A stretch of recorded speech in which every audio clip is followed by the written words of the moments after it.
Hey guys, welcome back. Today I'm going to talk about the different places and levels of care in which you can get mental health services at, then the types of providers that can give you that care, and how do you know it's time to get into counseling or therapy?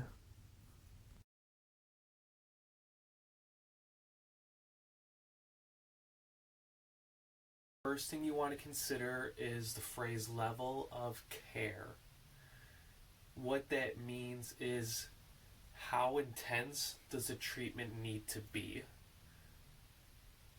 There's a lot of different facilities that provide different levels of care for the services that you may need. Let's try and break down the different levels of care. First, there's outpatient services. You meet with your provider, then you go home. Nowadays, it's not uncommon to have providers in school settings, coming to your home and providing services. Whatever it is, medical or mental health, these are providers that you don't have to stay overnight for treatment. You get what you need, and then you go home and go about your day. For example, I work at a facility where I'm an outpatient provider. My clients come see me, usually once a week, and then they go home. Next level to consider is IOP, or intensive outpatient. Still in the realm of outpatient, maybe you're meeting for a few days out of the week or a few hours at a time, and you still go home. Again, it's just a little bit more intense. Sometimes people use this to address a specific need, but then they also still have a one-on-one counselor or a marriage and family counselor.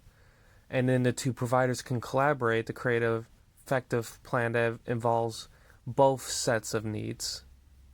Lastly, there's inpatient. As you may have guessed, this is the type of service where you're not going home right away. A psychiatrist or another doctor is signing off saying, we're going to provide 24/7 care based on the mental health symptoms provided. The phrase medically necessary will often come up when discussing inpatient services.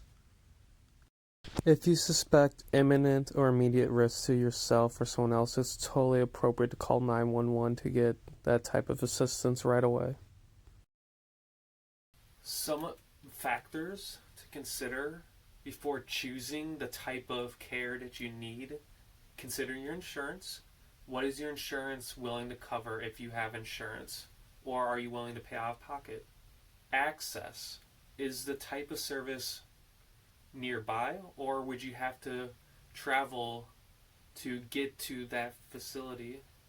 There's definitely nothing wrong with exploring more intense options of care if that's what you feel you need and you have the access and the means to do it. It's also not entirely terrible if you feel like you have the need for more intense services, but you only have access to a one-on-one person. There are levels of care in between these three. I encourage everyone to just do their own homework. We also didn't touch on things like group homes or other residential programs.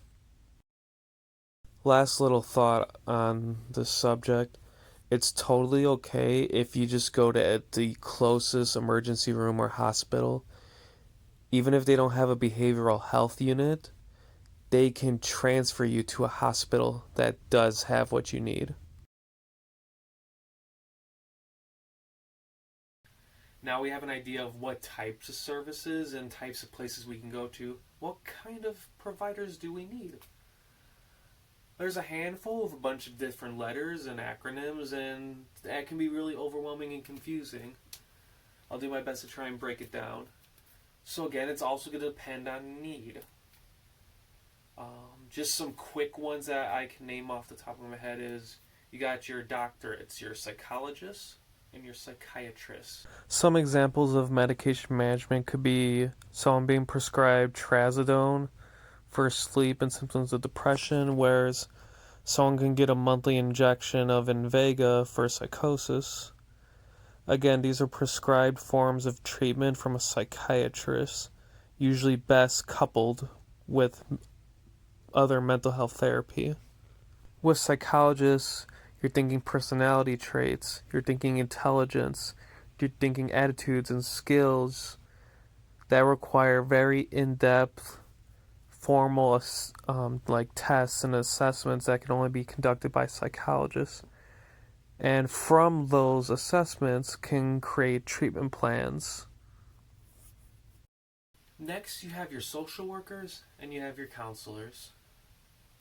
To be completely honest, there is not that much difference between the two, other than maybe the philosophy in which we're trained.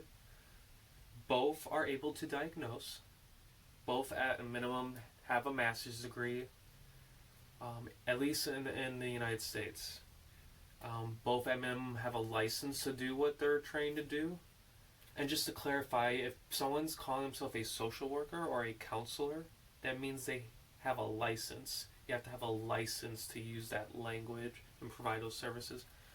Both can provide therapy. You also have nurse practitioners. Nurse practitioners can have a wide range of training, skills, and licensing. Again, a minimum of a master's, like counselors and social workers, but they also get exposure to the medical and medication aspects of mental health as well. There's a handful of nurse practitioners that are able to prescribe medication, not just psychiatric medications, but medical ones as well.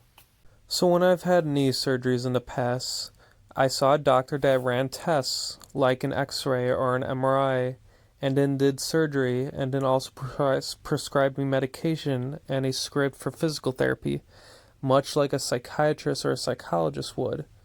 And then when I met my physical therapist and did exercises daily, that's just like meeting with a social worker or a counselor doing mental health exercises weekly.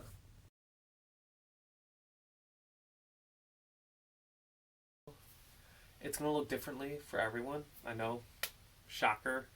But here's some things that you can identify. Start by taking a look at your behavior, mood, and thought process. And then connect that to your environment. Would someone describe you as your typical self? Have there been recent changes in your life that have gone unchecked or unnoticed? The two things I always check all my clients for are how's your sleep, how's your eating. Like at a basic fundamental level, if your sleep isn't on point and your eating's not on point, that's gonna alert me to ask some other questions. Sleep impacts all areas of function, your ability to concentrate and focus, to cope and deal with life, and I don't know, just about everything else requires your brain to function. So if you're not getting adequate sleep, I want to know more about what's going on that's impacting that. And obviously, what's fueling your brain?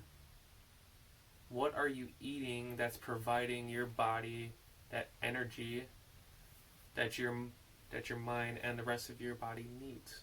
This is the Maslow's hierarchy of needs. Notice the basic fundamental things are at the bottom of the pyramid, and those things help support the rest of the pyramid moving forward.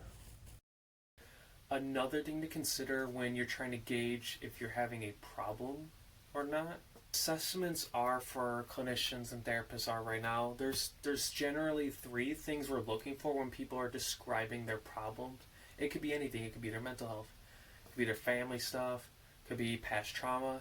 Well, whatever the category is, we're usually looking for three things. First one's frequency. How often is this happening? Okay, you're saying you're having auditory hallucinations. How often does this happen? Does it happen in the morning? Does it happen at night? Oh, it happens usually after you smoke. Okay. Oh, but it doesn't happen in the morning when you smoke. Oh, okay. So it happens this many times, usually in the evening. Got it. How long has this been going on? 2 years? 2 hours? 2 seconds? Huh. Okay. Lastly, like this stuff can influence severity and impact, but at the end of the day, this is what like really sends the message home. Sometimes it can just take one experience 5 years ago that creates reoccurring experiences that suck a lot. Or it could be the consistent barrage of a lot of different things over the course of a period of time that also make this suck. At the end of the day, you and your therapist or your clinician will work together to establish how much is this really messing with your life. That's important. Lastly, just a few questions you can ask yourself or someone else if you suspect there is a concern for one's mental health. One takeaway to consider when addressing your mental health is think preventive. Addressing mental health at a mild level before it becomes more moderate or becomes more severe. You would do the same for your physical health, right?